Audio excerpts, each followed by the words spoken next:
Meu nome é Milena Bonorini e hoje irei guiá-los em uma das obras mais importantes do direito, Vigiar e Punir, de Michel Foucault. Esse trabalho é apresentado para a Faculdade de São Paulo, curso de Direito, disciplina de Penal 2. Primeiramente, precisamos entender o que levou o autor a compreender o sistema penal de tal forma. Michel Foucault foi um filósofo francês que estendeu uma grande influência sobre os intelectuais contemporâneos. Ficou conhecido por suas posições contrárias ao sistema prisional tradicional. Michel Foucault nasceu em Polier, França, no dia 15 de outubro de 1926. Formou-se em filosofia e psicologia em Paris. Licenciado em filosofia e graduado em psicologia patológica, foi psicólogo em hospitais e penitenciárias, que ajudou no método de pesquisa para a obra Vigiar e Punir. Segundo Foucault, a sociedade faz uso abusivo do poder através das instituições, escolas, conventos, prisões, entre outros. Em suma, Foucault tenta estudar a metamorfose dos métodos punitivos a partir de uma tecnologia política do corpo, onde se poderia ler uma história comum das relações de poder e das relações de objeto, citando no livro a evolução de pena entre homens de diferentes épocas, a evolução de suplícios para a privação de direitos do indivíduo. O Estado não puniria mais com tortura, mas faria com que a sociedade temesse seus direitos privados. A lei puniria mais a alma do que o corpo. O autor apresenta surpreendente diferença entre penas em apenas 3 décadas, no final do século XVIII e no início do século XIX. No século XVIII, suplícios eram penalidades comuns. Mas o que é suplício? É um espetáculo público bastante violento, onde condenados eram submetidos a diversas torturas em locais públicos, a fim de coagir a sociedade em que assistia. Já no século XIX, o autor descreve alguns artigos do Código de Execução Penal, com toda a sua utilização fragmentária do tempo e a sua sutileza punitiva. O autor descreve: o dia dos detentos começará às 6 horas da manhã no inverno, às 5 horas no verão. O trabalho há de durar 9 horas por dia em qualquer estação. 2 horas por dia serão consagradas ao ensino. O trabalho e o dia durarão às 9 horas no inverno, às 8 horas no verão. A punição passa a ser mais humana, no qual o detento tem direito à educação e ao trabalho.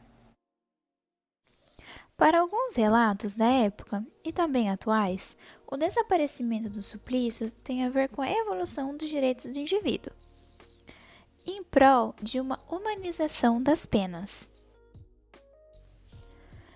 Mas a mudança talvez se deva mais ao fato de que o assassino e o juiz trocavam os papéis no momento do suplício, o que gerava revolta e fomentava a violência social.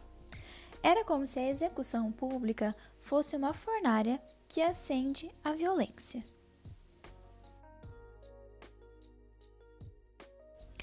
A punição. A punição generalizada, Foucault aborda a mudança de punição. Na segunda metade do século XVIII, o suplício passa a ser visto pelos reformadores como um perigo ao poder soberano, porque a tirania leva à revolta. Entende-se a necessidade de respeitar o condenado, o mínimo, a sua humanidade.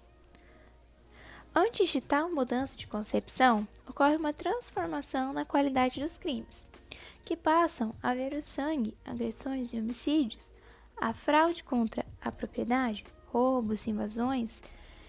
Isso tem a ver, obviamente, com o processo social, econômico, que ocorre no paralelo entre o século XIX, desenvolvimento da produção, aumento de riquezas, valorização moral e legal das propriedades privadas, novos métodos de vigilância e policiamento mais estreito.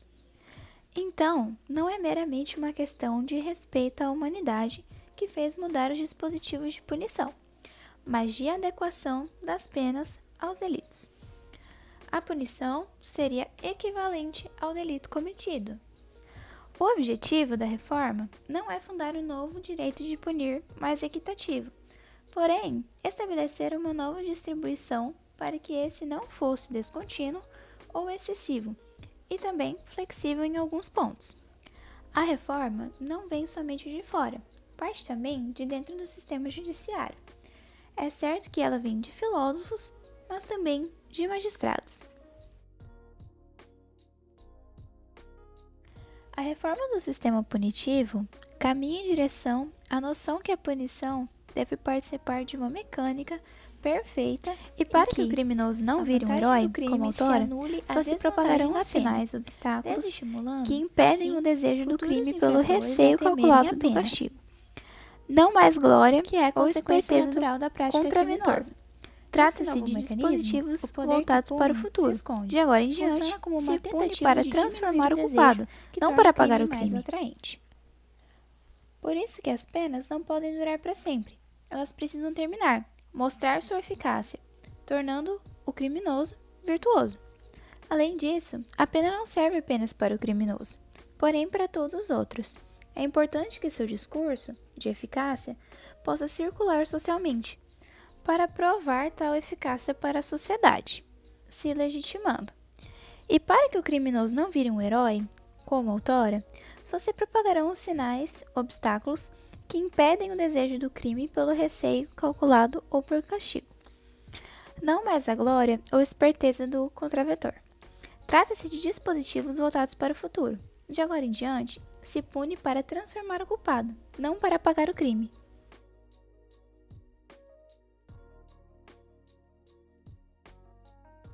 Foucault resume a tese principal de seu livro ao mostrar que antes da prisão ser inaugurada como peça das punições, ela já havia sido testada na sociedade a partir do momento que os mecanismos de poder repartiam, fixavam, classificavam, extraíam forças, treinavam corpos, codificavam comportamentos, mantinham sob visibilidade plena, construíam sobre eles um saber de que se acumulava e se centralizava sobre os indivíduos.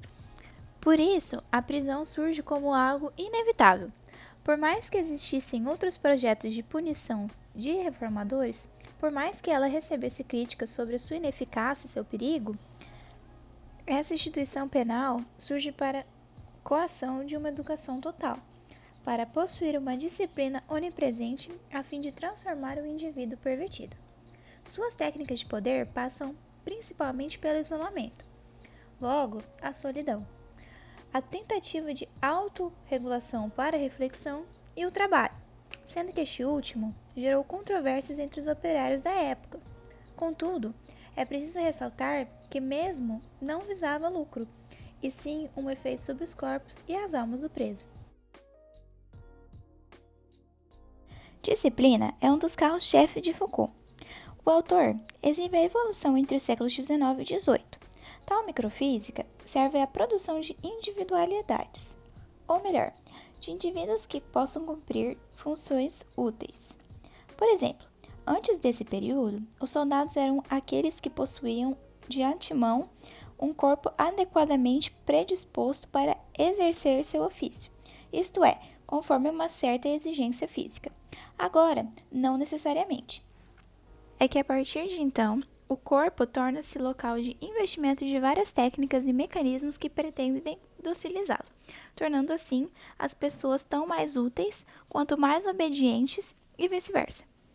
Essas relações de poder seguem o mesmo modelo e são exercidas em diversas instituições, na escola, no hospital, na fábrica e no quartel. Ainda que haja um esquecimento sobre este projeto social, é possível compreender que, ao lado do sonho de uma sociedade perfeita, utópica, a saída da pena de filósofos e juristas estava também, nesta época, o sonho de uma sociedade disciplinar.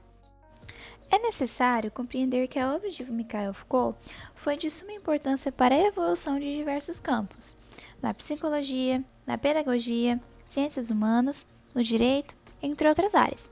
O conhecimento visionário do autor permitiu a evolução do modo de pensar e fazer política social no mundo ocidental, além da evolução dos sistemas penais e a contribuição histórico-filosófica. É um grande prazer que possamos estudar diversas mudanças para aperfeiçoar e acrescentar o nosso conhecimento. É um grande prazer ter vocês aqui também. Muito obrigado por assistir. Esse trabalho deu muito trabalho. A direção foi por mim, a narração, eu também, a edição, foi eu também. E quem foi o responsável por todo esse sofrimento foi o professor Thiago Freire. Muito obrigada por assistir, gente. Obrigada, tchau, tchau.